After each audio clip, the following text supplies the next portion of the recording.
विदेशीको तपाईको चाहिँ नि हैन फ्याक्ट्रीमा मेसिनसरी कजिएर भात खानुपर्ने बाध्यता, विदेश नगइकन एक झुम्रो लाउन सक्ने, एउटा चाहिँ नि तपाईको चाहिँ नि केटाकेटीलाई पढाउन सक्ने, स्वास्थ्य उपचार गर्न सक्ने नसक्ने अवस्था हुँदा हुँदै देशमै पनि हाम्रो आफ्नो निर्णय आफै गर्न नसक्ने अवस्था, आफ्नो खोलाको पानी लगेर तपाईको चाहिँ नि एउटा धारा बनाउन नसक्ने अवस्था, यस्तो तरिकाले हाम्रो शिर झुकेको छ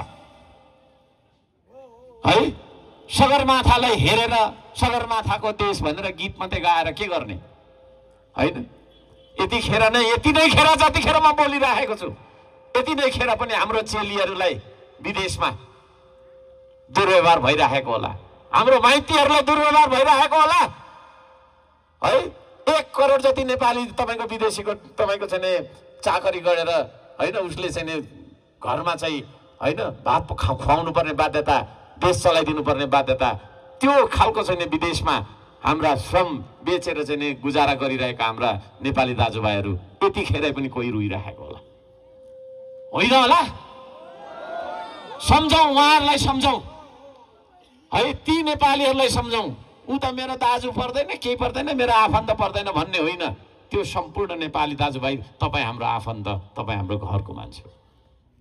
त्यो खालको बोध हामीमा हुनुपर्छ। त्यसरी हेर्दाखेरि हाम्रो शिर सधैँभरि झुकिरहेको जस्तो मलाई लाग्छ। कुरा हामी ठुल्ठुलो गर्छौँ, यस्तो भन्छौँ उस्तो भन्छौँ, म भन्दा जान्ने कोही छैन भन्छौँ, यो भन्छौँ, तर जानेको कुरा चाहिँ मैले केही देखिनँ है। त्यसो भएको कारणले गर्दाखेरि आदरणीय दाजुभाइ दिदीबहिनीहरू, हाम्रो शिर उच्च बनाउने अभियान सञ्चालन गर्नुपर्छ भनेर श्रम संस्कृति आएको छ। जबसम्म हामी काम र काम गर्नेलाई, काम गर्ने मान्छेलाई, कामदारलाई, श्रम र श्रमिकलाई हेला गरिरहन्छौँ, यो देशमा हामी काम गर्न खोज्छौँ तर काम गर्न दिँदैन। किन दिँदैन? समाजले अपमान गर्छ, हुँदैन भन्छ, राज्यले वातावरण मिलाइदिँदैन है। विदेशमा 10 वर्षसम्म काम गरेर आएको मान्छेले एउटा कुखुरा पाल्यो भने त्यो कुखुरा कहाँ लगेर बेच्ने, उसको हुँदैन गुजारा है। बजार व्यवस्थापनमा सरकारले नीति ल्याएन हैन। तपाईँ तरकारी तपाईँको चाहिँ बनाउनुहोस्, तरकारी तपाईँको चाहिँ फाल्नुपर्छ सडकमा, त्यो खालको तपाईँको चाहिँ वातावरण सरकारले नबनाइदिएको कारणले गर्दाखेरि आज श्रम गर्न चाहने मान्छे पनि श्रम गर्न तपाईँको चाहिँ लालायत छैन, ऊ तपाईँको चाहिँ सक्ने स्थितिमा छैन। अर्को कुरा के छ भने श्रम गर्दाखेरि सानो भइन्छ भन्ने हाम्रो मनोविज्ञान छ। म सोलुखुम्बुमा आएर, किसानहरूको ठाउँमा आएर तपाईँहरूलाई श्रमको महत्त्व, श्रम यो हो भनेर बुझाउन चाहन्न, तर म यति भन्न चाहन्छु, नेपाली काम गर्न हामी लजाउँछौँ। हामी काम गर्न चाहिँ गर्छौँ तर कोरियामा गर्छौँ, हामी साउदीमा गर्छौँ होइन, कतारमा गर्छौँ, अरू देशमा पो गर्ने हो त। स्वदेशमा त कहाँ हामी ठुलो भएर हिँड्ने हो नि त होइन। बारी बेचेर बाइक किन्ने युवाहरू हामी टन्नै छौँ, यहाँ छैनौँ हो। यहाँसम्म कि तपाईँको छैन हिजो आज त आफ्नो किडनी नै बेचेर पनि गहना लगाइन्छ हौ। नेपालीको बुद्धि त त्यो खालको पनि पो छ। अलि हाँसौँ न, हाँस्नु पनि त पर्छ होइन, हाँस्नु पनि पर्छ, कति भावुक मात्रै भइरह। त्यसो भएको कारणले गर्दाखेरि त्यो खालको तपाईँको हाम्रो सोच विचारबाट माथि उठेर अब हामी स्वाभिमानी नेपाली बन्नुपर्छ। यही देशमा श्रम गर्दाखेरि सानो भइँदैन, यही देशमा श्रम गर्नुपर्छ। श्रम गर्ने मान्छे सानो हुँदैन, किसान कहिले पनि सानो हुँदैन। मैले ताप्लेजुङमा एउटा कुरा गरेको थिएँ होइन, आज यहाँ सोलुखुम्बुमा आएर त्यो कुरा मैले स्मरण गरेर अलिकति दोहोऱ्याउन चाहन्छु। त्यतिखेर केही डाक्टर साथीहरू चाहिँ रिसाउनु भएछ है। मैले के भनेको थिएँ भन्दाखेरि डाक्टरको औषधि मान्छेले बिराम हुँदाखेरि मात्रै खान्छ, तर किसानको औषधि त बिहानदेखि बेलुकासम्म खानुपर्छ। किसानले उत्पादन गरेको अन्न हामीले नखाइकन एक दिन बाँच्न सक्छौँ? त्यसो भएको कारणले डाक्टर भन्दा किसान ठुलो अलिकति भनिदिएको थिएँ। डाक्टरहरू चाहिँ रिसाउनु भएछ र फोन पनि आयो मेरो घरमा, भन्ने पनि आयो। त्यस्तो होइन, मैले भन्न खोजेको किसानले गरेको काम, मजदुरले गरेको काम पनि डाक्टरले गरेको काम, प्रधानमन्त्री राष्ट्रपतिले गर्ने काम जतिकै महत्त्वपूर्ण हो आफ्नो आफ्नो क्षेत्रमा भन्ने कुरा हो। हामीले यसरी बुझ्नुपर्छ। म यहाँहरू सबैजनालाई यो पनि भन्न चाहन्छु। आदरणीय दाजुभाइ दिदीबहिनीहरू, तपाईँहरूलाई लागिरहेको छ होला अब धेरै, अब तपाईँको एकछिनमा थुप्रै बुँदाहरूमा आउँछु, अल्छी नमान्नु होला। पार्टी बनाउन आयो भनेर कतिले भनिराख्नु भयो होला यहाँ होइन। मिडिया मार्फत यहाँ बस्नेले त के भन्नुहुन्थ्यो र? एकचोटि ताली बजाउँ त सबैले, यसरी अल्छी नलागोस् भनेर के होइन? म पार्टी बनाउन पार्टी खोज्दै आएको होइन है। म सबैलाई भन्न चाहन्छु, म चाहिँ अन्यायमा परेको, युगौं युग अन्यायमा परिराखेको, न्याय नपाएको नेपालीहरूको देश खोज्दै हिँडेको छु है। आफ्नो अधिकार नपाएको, सेवा सुविधाबाट वञ्चित भएको, विभिन्न कारणले उत्पीडन र दलनमा परेको नेपालीहरूको देश खोज्दै हिँडेको छु। त्यो देश यहाँ म भेटाउँछु आज। छ यहाँ त्यो विदेश? खोइ कहाँ छ देखाउनु त। हो हो त्यो देश म तपाईमा देख्न चाहन्छु, तपाईको मनभित्र देख्न चाहन्छु। प्राकृतिक सम्पदाले भरिएर पनि गरिब भएको, तपाईको छैन पीडित भएर बाँच्नु परिरहेको नेपालीहरूको देश, उसको भविष्य खोज्दै हिँडेको छु। त्यो उसको देश र भविष्य सोलुखुम्बुमा छ? प्रश्न गर्न चाहन्छु म, सोलुखुम्बुमा छ त्यो देश? छ है। त्यो देश हामीले टेकिरहेको माटोमा छ, हाम्रो मास्तिरको बोट बिरुवामा छ। सबैभन्दा ठुलो तपाईको मनभित्र हुनुपर्छ त्यो देश है। त्यस्तो एउटा तपाईको छैन न्यायपूर्ण देश, त्यस्तो एउटा सुशासन सहितको देश, त्यस्तो एउटा समृद्ध देश, त्यस्तो एउटा छैन देश भन्न लायकको देश, स्वाभिमानमा अडिएको देश हामीले बनाउने कि नबनाउने? त्यो देश बनाऊ भनेर म निस्केको छु। मलाई पार्टी बनाउनु छैन। कतिले भन्छ होइन यो के खालको पार्टी हो, घरि झन्डै छैन, घरि नेतै हो भाइ होइन भन्छ होइन। किन चाहियो हामीलाई त नि आफ्नो पार्टीको झन्डा है? यो राष्ट्रिय झन्डा बोकेर हिँड्दाखेरि हामी सानो भयौँ र? पार्टीको झन्डा ठुलो, राष्ट्रिय झन्डा सानो। पार्टी ठुलो, देश सानो। पार्टी नै सर्वे सर्वा जनता भाडमै जाए। यो खालको मनोविज्ञान राखेको कारणले, त्यो खालको राजनीतिक अभ्यास हामीलाई सिकाइएको कारणले गर्दाखेरि आज देश म त भेट्दिनँ यहाँ है। बाध्यताले काम गरिराख्नु भएको छ यहाँ माथि तपाईको नेपाल आर्मीको ब्यारेक पनि रहेछ, यहाँ प्रहरी साथीहरू पनि है। कतिखेर के हुने हो, कुन दुर्घटनामा होइन आफ्नो ज्यान गुमाउनु पर्ने हो या के हुने हो भन्ने कुराको ग्यारेन्टी छैन। यो कसरी यस्तो खालको चाहिँ स्थितिमा हामी आइपुग्यौँ? गम्भीर समीक्षा गर्नुपर्छ आज सोलुबाट हामीले र मिडिया मार्फत हेर्नुहुने सम्पूर्ण नेपालीले। आदरणीय दाजुभाइ दिदीबहिनीहरू, यो पार्टीको कुरा मात्रै, चुनावको कुरा मात्रै, चुनाव चिन्हमा भोट माग्ने कुरा मात्रै, अनि एक थान सांसद यहाँबाट जितेर गएर विभिन्न ठाउँबाट तपाईँको छैन सांसद जितेर सरकार गठन गरेर कुर्सीमा बस्ने कुरा मात्रै होइन। बारम्बार मैले भनिरहेको छु, हाम्रो त्यो राष्ट्रिय स्वाभिमान हराएको राष्ट्रिय स्वाभिमान, त्यो राष्ट्रिय स्वाभिमान सहितको देश, जुन देश तपाईको छैन धेरै वर्ष पहिलादेखि हराइरहेको छ, त्यो देश खोज्दै निस्किएको मान्छे हो म। र यो श्रम संस्कृति भनेको त्यही ब्यानर हो। त्यो ब्यानरबाट हामीले खोजिरहेका छौँ। त्यो देशलाई म यहाँ भेट्न चाहन्छु, त्यो देशसँग बोल्न आएको हो म है। म तपाईहरुलाई दुई चारवटा कुरा, मेरो मनको कुरा भन्नुभन्दा पनि है, यो देश खोज्दै हिँडेको मान्छे र देशको कुरा सुन्न आएको मान्छे पनि हो।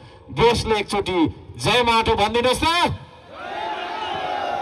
मास्तिर बस्नेहरूले पनि एकचोटि भनिदिनुहोस् जय माटो।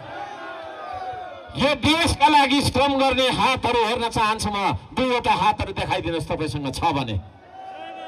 तपाईँ अल्छी हुनुहुन्छ भने, तपाईँ दलालीमा विश्वास गर्नुहुन्छ भने, तपाईँ चाकरीमा विश्वास गर्नुहुन्छ भने म कर लाउँदिनँ, तर तपाईँ पसिना बगाएर खान्छु, यो देशलाई स्वाधीन बनाउँछु।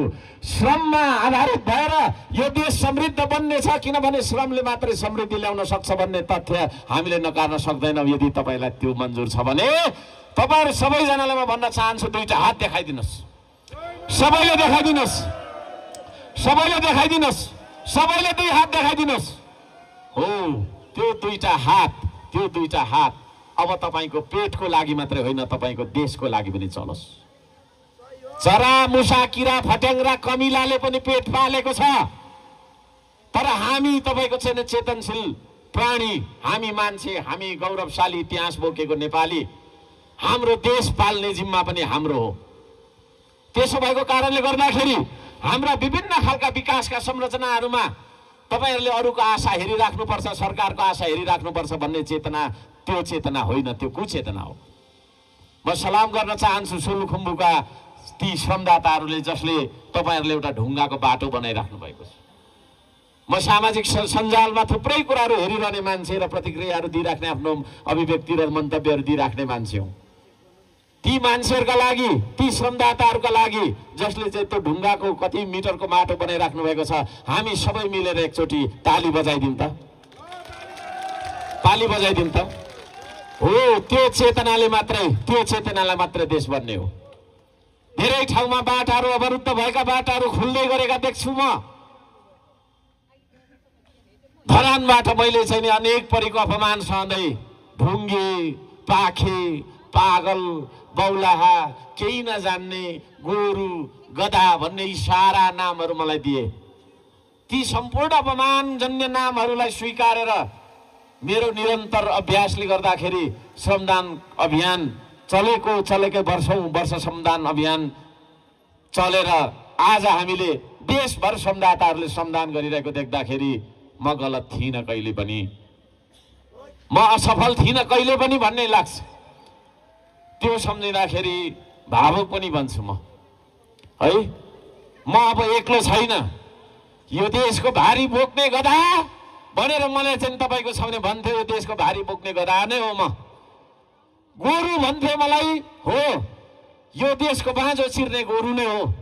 तर अब त्यो गधा, यो देशको भारी, यो देशको बोझ उठाउने त्यो गधा एक्लो छैन।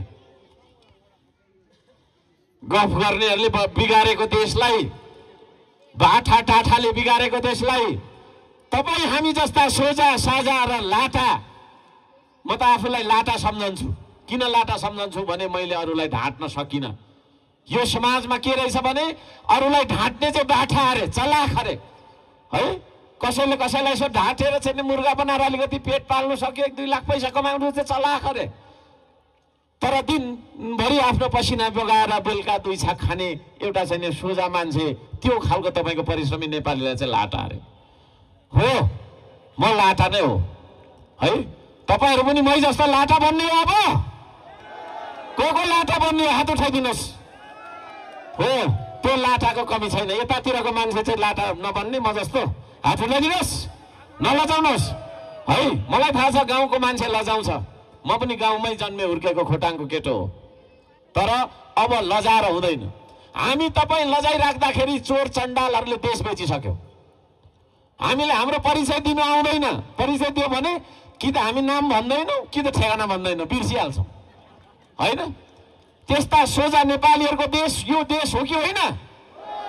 त्यस्ता सच्चा नेपालीहरूको देश हो यो, जो आफ्नो नाम भन्न पनि लजाउँछ, हात उठाउनु नभन्दा पनि लजाउँछ।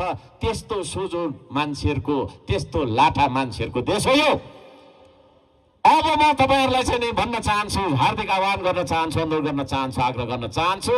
अब टाठा बाठा र चण्डाल जसले यो देशलाई चाहिँ नि तपाईको दलाली गरी विदेशी दलाली गरी हाम्रो देशलाई विदेशीको हातमा सुम्पर्ने कुचेष्टा गर्दैछन्, त्यस्ता चण्डालहरूलाई अब हामीले धुलिसात बनाउने कि नबनाउने? त्यस्ताहरूलाई अब हामी धुलो बनाउँछौँ। त्यस्ताहरूलाई हामीले धुलो बनाउने भनेको चुनावबाट धुलो बनाउने हो। उनीहरू जस्तो हामीले चाहिँ नि हतियार चलाएर अरूलाई कुटेर क्रान्ति गर्दैनौँ। श्रम संस्कृतिले जहिले पनि भनिरहेको छ, श्रम गरौँ नेपाली हो, श्रम गर्ने दिन आइसक्यो, है। हामी मिलेर श्रम गरौँ। हामी रगत बगाउन चाहँदैनौँ। रगत बगाएर यो देश बन्नेवाला छैन। रगत बगाएर बन्ने हो भने उहिले पनि सक्थ्यो। प्रहरीको तर्फबाट, राज्यबाट कति हजार मान्छे मरे, होइन। योद्धाको तर्फबाट क्रान्तिकारी भनिदियो, है। एउटा चाहिँ यस्तो फेटा बान्दियो, लय भनिदियो, कुदायो, फटारो, है। हजारौं हजार शहीद भएको देश हो यो। कति शहीद भइराख्ने? 1 करोड शहीद हुनुपर्ने, 2 करोड शहीद हुनुपर्ने। अब शहीद बन्ने होइन, अब श्रमदाता बन्ने हो। बुझ्नुभयो नि? तपाईहरुको अगाडि 2टा बाटो छ। एउटा बाटो कि त तपाईँ शहीद बन्नुतिर लाग्नु पर्यो, कि त तपाईँ अर्को सही श्रमदाता बन्नेतर्फ लाग्नु पर्यो। एउटा रगतको बाटो छ, अर्को पसिनाको बाटो छ। कुन बाटो रोज्ने हो हामीले? पसिनाको बाटो। हाम्रो उद्घोष गीतले भनेको छ, रगत होइन पसिनाले भिजाउनु पर्छ यो देश, श्रम रोपेर लहलह फलाउनु पर्छ यो देश है। हाम्रो देशमा केही हुँदैन भन्ने भाष्य खडा गर्दैन। नेपाली त यस्तै हो, नेपाली समय यस्तै हो, नेपालमा केही हुँदैन भनेर भाष्य खडा गर्दैन। तपाईँ हामी बीचको, तपाईँ हामी भित्रको क्षमता, त्यो हुनरलाई उनीहरूले शोषण गरिरहेको छ है। तेरो बारीमा त केही पनि फल्दैन, नेपालमा त केही पनि हुँदैन भनिदिएको छ। जुन देशमा बालुवा मात्रै छ त्यहाँ यत्रो टमाटर फलाएर त्यहाँ हाम्रो मान्छे चाहिँ कृषि सिक्न इजरायलमा जाँदाखेरि अस्ति भर्खरै तपाईँको के जति त्यो आतङ्ककारीहरू भन्छ के भन्छ, उनीहरूको अपहरणमा परेर मर्नु पर्यो कि परेन है। जुन देशमा एउटा मकैको गेडा उफ्री गयो भने त्यहाँदेखि अङ्कुरित भएर बोट भएर यत्रो घोगा फल्छ, त्यस्तो देशमा चाहिँ केही हुँदैन भनिदियो है। त त केही गर्नु सक्दैनस् भनिदियो। जस्तै तपाईँहरूले पनि आफ्ना छोराछोरीलाई त केही गर्नु सक्दैनस्, त केही जान्दैनस्, त भुत्तु भन्यो भने ऊ भुत्तु नै हुन्छ है। हामीलाई त्यस्तै बनाएको छ, हाम्रो देशमा केही हुँदैन भनिदिएको छ है। अनि काउली पनि विदेशबाट लिएर खानुपर्ने, चामल पनि विदेशबाट ल्याएर खानुपर्ने, दाल पनि विदेशबाट लिएर खानुपर्ने, लुगा पनि विदेशबाट लिएर खानुपर्ने लाउनु पर्ने, मोबाइल पनि विदेशबाट किन्नुपर्ने, क्यामेरा पनि विदेशबाट किन्नुपर्ने, गाडी पनि विदेशबाट किन्नुपर्ने, लाउने पेट्रोल पनि विदेशबाट किन्नुपर्ने। अनि हाम्रो स्वदेशी चाहिँ के छ? हाम्रो स्वदेशी नाङ्गो शरीर हाम्रो स्वदेशी के छ भनेको है। अहिले विदेशी कुरा सबै कुरा यहाँ फुकाल्नु पर्यो भने नाङ्गै कुद्नुपर्छ है। सबै अब छोड्नु पर्यो। हाम्रो त उत्पादन केही छैन, केही छ है। उत्पादन गरौँ न भनेर धरान जस्तो एउटा सानो पालिकाको प्रमुख हो म, त्यत्रो ठुलो केही होइन मैले, तर मैले सुरुवात गर्न चाहेँ नि त। उतो खोल्दा मुद्दा किन उतो खोलेको के गरे, खोल्छु के गर्छस् भनेर चलाइरहेको छु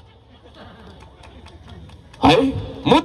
मुद्दा, फुल रोप्दा मुद्दा, श्रमदान गर्दा मुद्दा, पानी खुवाउँदा मुद्दा, बाटो बनाउँदा मुद्दा।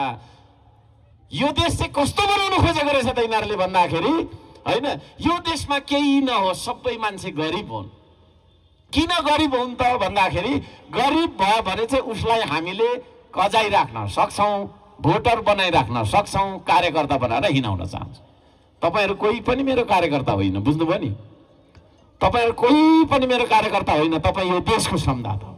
मेरो पनि होइन है, देशको श्रमदाता हो।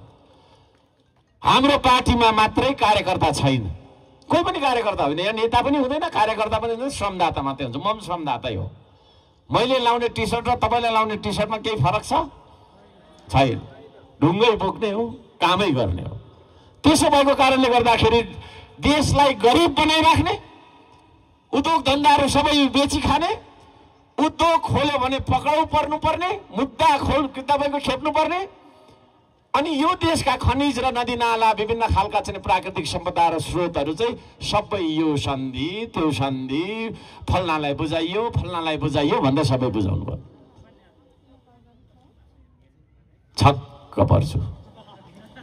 भोलि सगरमाथा कति टाढो छ यहाँदेखि? म त अब जाने कुरो त भयो नि, त्यहाँ जानुलाई आएको त होइन।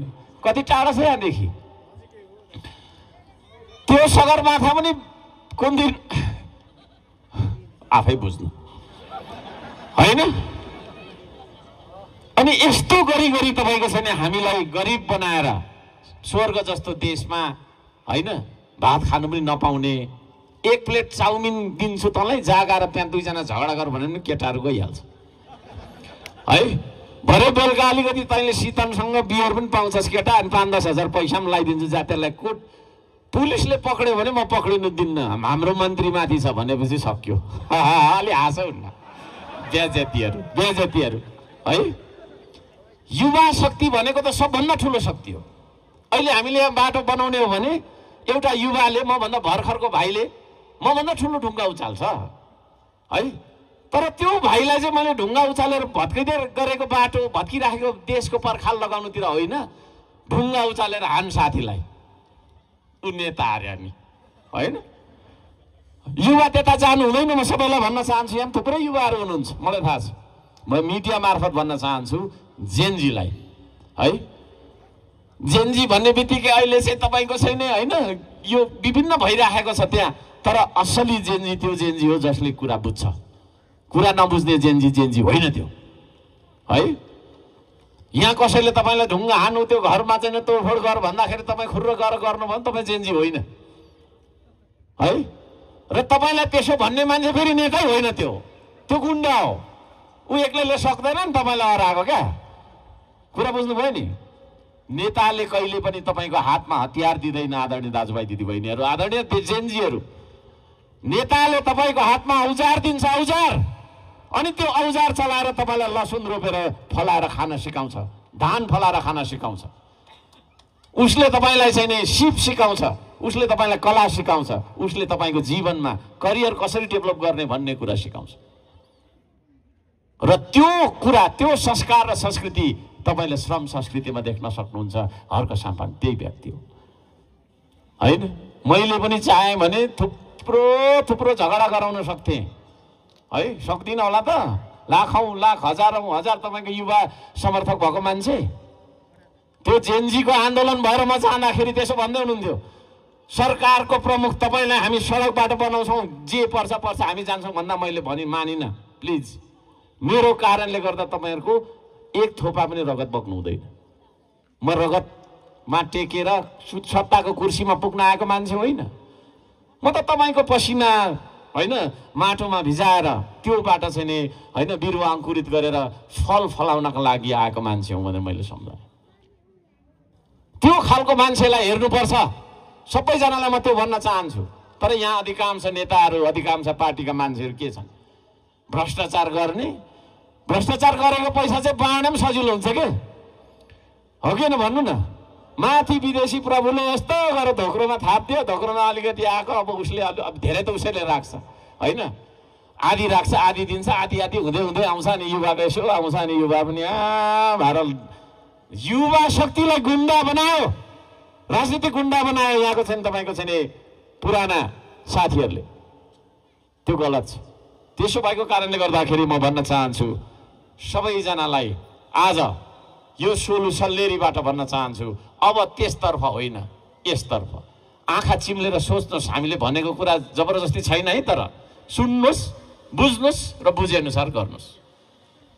पुराना दलहरूका कुरा गर्दाखेरि अहिले भर्खर यहाँनिर नैना बहादुर सायद राई नै होला दाजु, कहाँ हुनुहुन्छ दाई? हुनुहुन्छ है, साथ हलाइदिनु त प्लिज। तामाङ कहाँ हुनुहुन्छ? एनिवेज उहाँ कतै हुनुहुन्छ। भन्दै हुनुहुन्थ्यो म 35 वर्षदेखि एउटा पार्टीमा थिएँ, अब चाहिँ म छोडेर श्रम संस्कृतिमा आएँ भन्दै हुनुहुन्थ्यो है अग्रज दाजु। 35 वर्षसम्म एउटा पार्टीमा आस्था राख्नुभयो, देश बनोस् भनेरै राख्नु भएको होला होइन। तर देश बन्यो?